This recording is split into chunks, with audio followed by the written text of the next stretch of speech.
Myślę, że jest fascynujące być żoną człowieka o tak wielkich zainteresowaniach, że nie tylko muzyka, ale też malarstwo, architektura.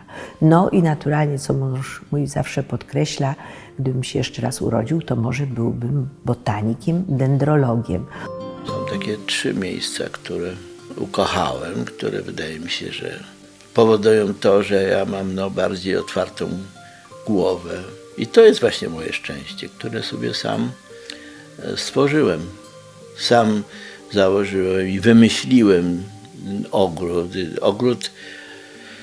Ogrodu nie można właściwie, na to kiedyś składały się generacje zakładające ogrody. Ja to zrobiłem w ciągu 40 lat, ale ten ogród jest jak niedokończona symfonia. Jeszcze zawsze coś w nim można zmienić, dosadzić jakieś drzewa, znaleźć jakieś jeszcze nowe gatunki. On po prostu żyje, tym bardziej, że w 4 porach roku on wygląda zupełnie inaczej.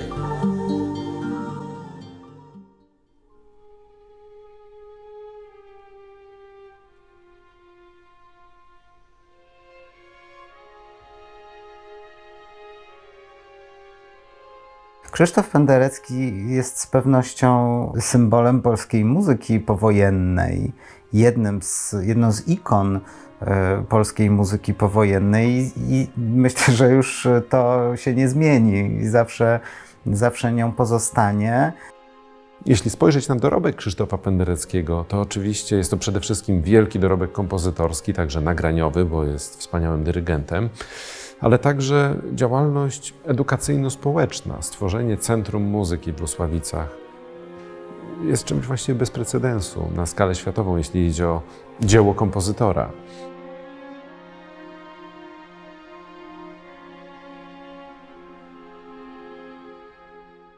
Krzysztof Penderecki jest taką postacią, z którą jakoś się trzeba zmierzyć i to już nawet nie z tymi utworami awangardowymi z lat 50. czy 60., które trafiły już do kanonu.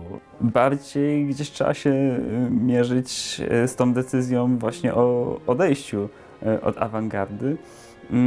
No jednak niezależnie od tego, jak odbiera się różne późniejsze utwory Pendereckiego, no to jest to po prostu postać, do której wszyscy jakoś się odnosimy.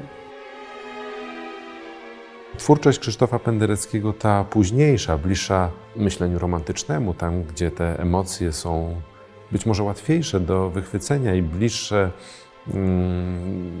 słuchacza, bardzo się publiczności podoba. Ludzie się bardzo wzruszają słuchając tych utworów, na przykład jak koncertu podwójnego na skrzypce i altówkę. Akurat wykonania tego dzieła byłem świadkiem w Moskwie. Ogromnie emocjonalnie ludzie do tych wykonań podchodzą, a jednocześnie przychodzą na koncerty ze świadomością, że oto jest żyjący klasyk, ale też ikona awangardy.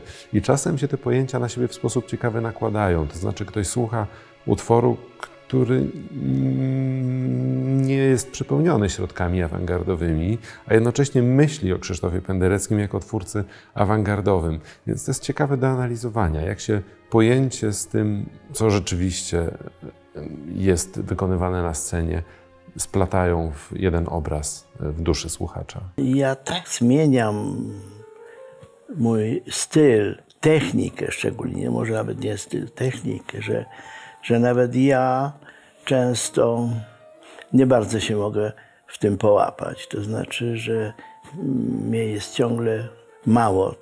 Ktoś teraz zrobił indeks moich utworów wszystkich. Jest jednak prawie 170 utworów, nie licząc tych, które pisałem do teatru, i 170 poważnych utworów. No chyba rzadko który kompozytor zdoła w swoim życiu napisać tyle.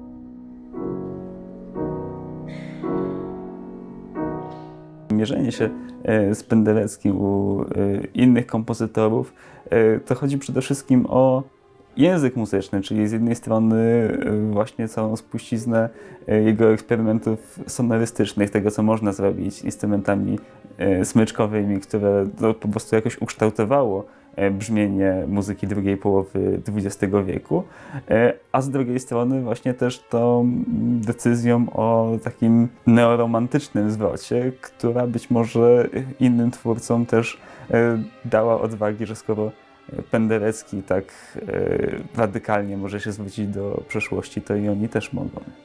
Trzeba docenić Krzysztofa Pendereckiego, że gdzieś tam na dnie tej wyschłej studni, którą dla mnie jest ta estetyka późnoromantyczna, udaje mu się czasami coś znaleźć i powstają wtedy dzieła wybitne takie jak Polskie Rekwiem czy 8. Symfonia. Chopin był oczywiście największym kompozytorem, ale jednak pisał tylko na fortepian. Ja bym tak nie potrafił. Ja ciągle szukam trudnych jakichś rozwiązań, form jakichś, które jednak przede mną prawie jeszcze nikt nie napisał. A poza tym tworzenie jest zabawą. Trzeba po prostu to lubić. Mówi się o Krzysztofie Pendereckim, że jest kompozytorem, który wspaniale i bardzo szybko potrafi osiągać efekt emocjonalny poprzez swoje utwory. I taka przygoda, która mi zapadła w pamięć, to było w Moskwie podczas koncertu Sinfonii Varsovii, którym maestro Penderecki dyrygował. Kilka dni przed tym koncertem był zamach terrorystyczny w Paryżu. Rozbił się też wskutek zamachu terrorystycznego na Synaju samolot rosyjski i czuło się żałobę narodową w Moskwie tego dnia. I Krzysztof Penderecki postanowił koncert dedykować pamięci ofiar obu zamachów. I tak się złożyło, że ja zostałem poproszony o to, żeby wyjść, zapowiedzieć ten fakt dedykowania koncertu ofiarom na scenie, żeby to opowiedzieć publiczności i poprosić o minutę ciszy. I kiedy już mieliśmy na tę scenę wychodzić, Krzysztof Penderecki spojrzał na kartkę, na której sobie napisałem to, co mam powiedzieć. Powiedział 2 razy krócej. To musi być szybko. Dlatego, że jak będziesz rozciągał tę zapowiedź, to nie będzie tego efektu. Ja wtedy sobie pomyślałem, że to jest natura kompozytora, że wszędzie widzi środek i efekt, który chce uzyskać. I rzeczywiście powiedziałem bardzo krótko to, o co poprosił i efekt na publiczności był piorunujący i koncert też był niezapomniany. Mogę tylko tyle powiedzieć, że fascynujące jest towarzyszyć, jak powstaje utwór, bo mąż kiedyś pisał i w samolocie, i w hotelu, i nie sprawiało mu trudności usiąść, wziąć kawałek papieru. No, byłam przy tym wszystkim obecna.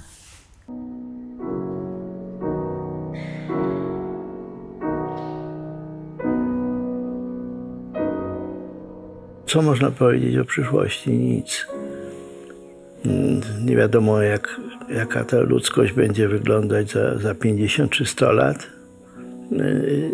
Niczego nie można przewidzieć.